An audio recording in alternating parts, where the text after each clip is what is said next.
بسم الله الرحمن الرحيم.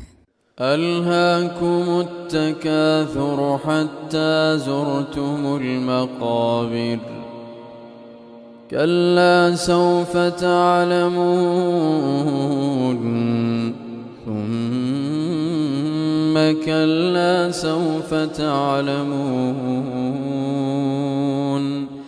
كلا لو تعلمون علم اليقين